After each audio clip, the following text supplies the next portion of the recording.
I've been having a fun day today, and my fun started when I tried to get in contact with our guest, and our guest is a very busy man, but he's on the line now. Welcome to 2XX, Gus. How are you, good sir? Good, thank you, and thank you for having me. And apologies for the slight delay.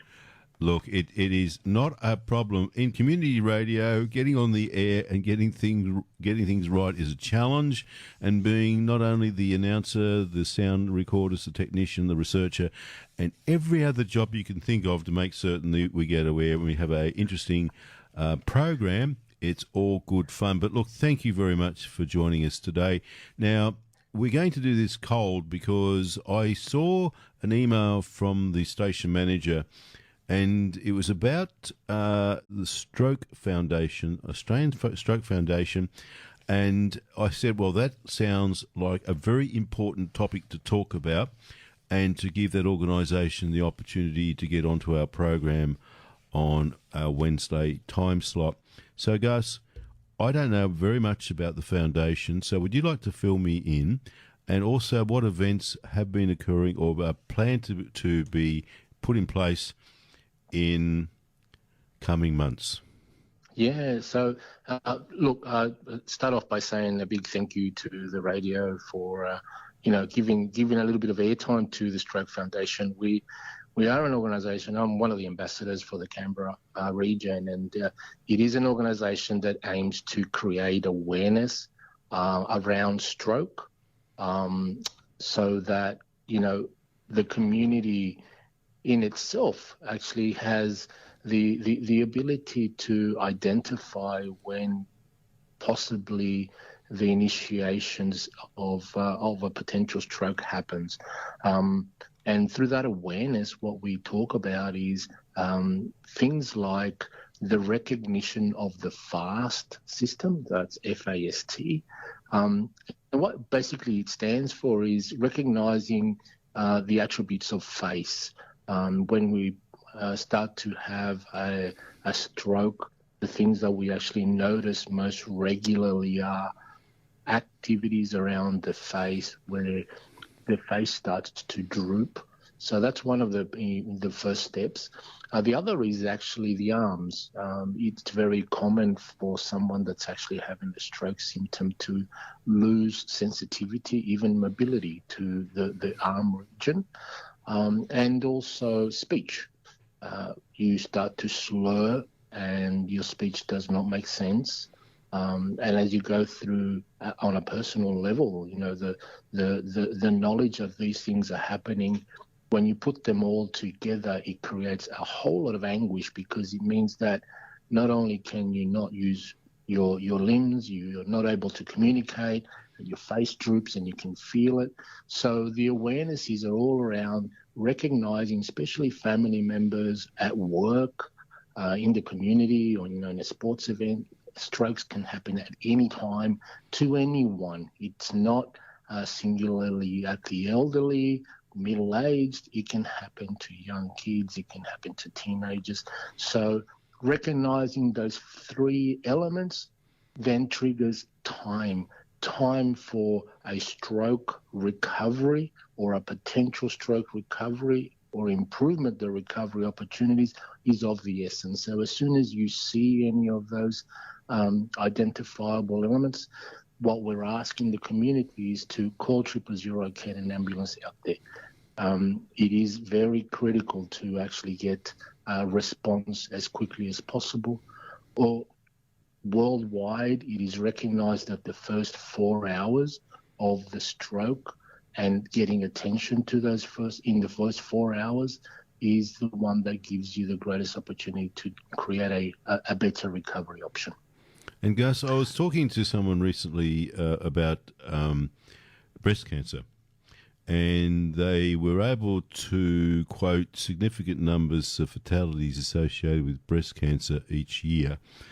And they were saying that a lot of people who are currently passing away with breast cancer could have avoided it had they followed some certain steps, and not all, but there was a good chance that if you identified that you may have breast cancer, and you then start treatment, then there's a strong possibility of recovery.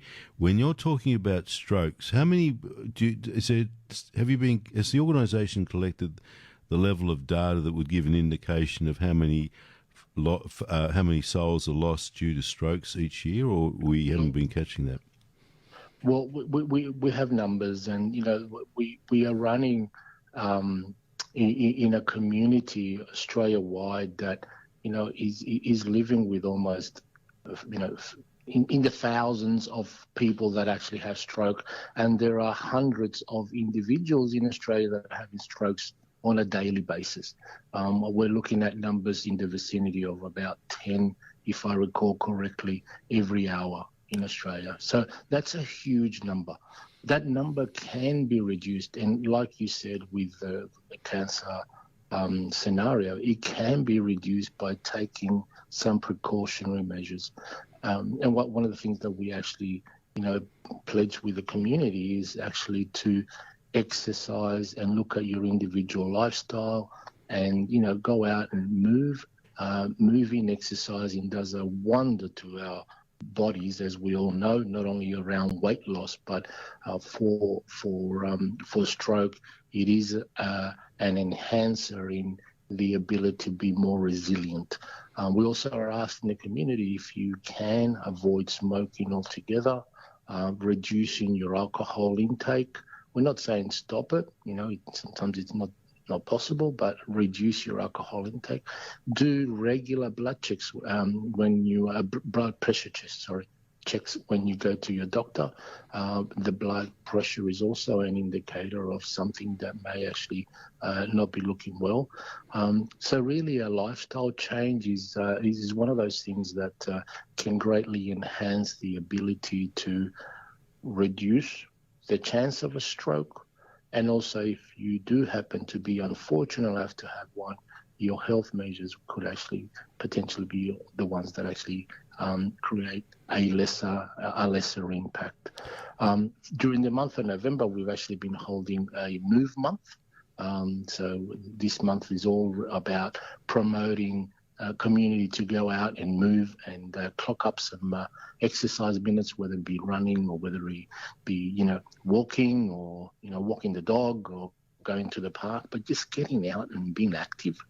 So Gus, if you're looking at movement, and I think everybody, it's free, you don't have to join a club to walk.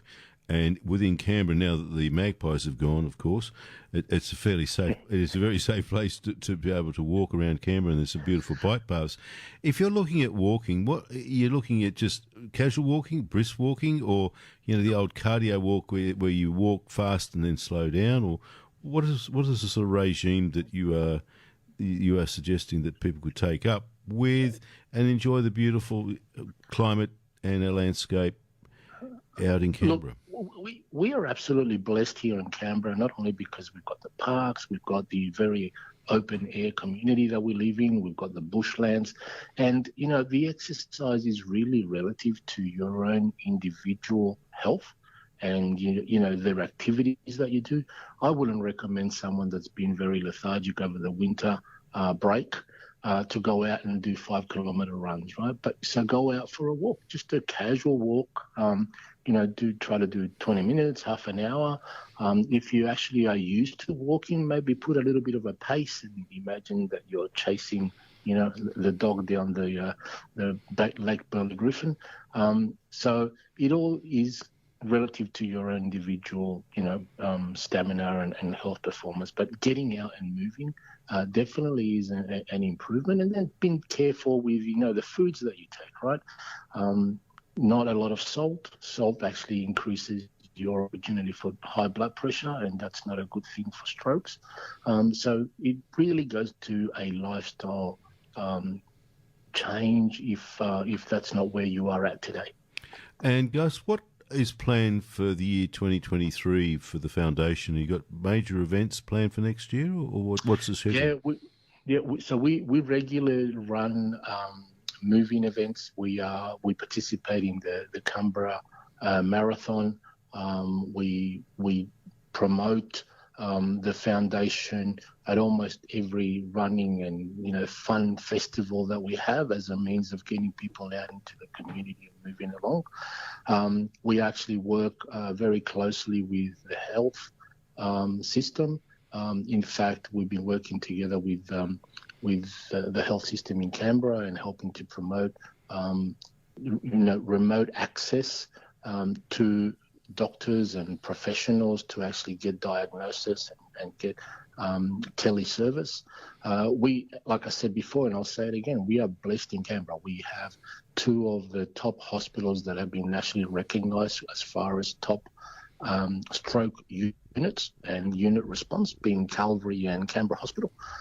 They have been nationally recognised, and we have the environmentals. What we need is now the community to actually support itself and all of our loved ones in the recognition, right? Going back to that fast message-based speech and time, recognizing when those things happen, because it doesn't matter how much foundation of response you have, if you don't take advantage of that time to call essence, the first 4 hours and getting someone to attendance in the first 4 hours, then the opportunities of recovery start to diminish more and more, because basically what we're talking about is a blood clot that has actually managed to get its way into the brain. It's actually stopping the oxygen or the blood flow into a brain segment that's actually, as time progresses, is assisting in that area of the brain dying. And depending on where the blood clot ends up, it could impact your right side of the body, your left side of the body, it can impact your vision, your speech, basically movement, etc. So trying to figure out how quickly you can get to the hospital, get the response to dilute or remove that blood clot is actually where the time comes in. So that's really important.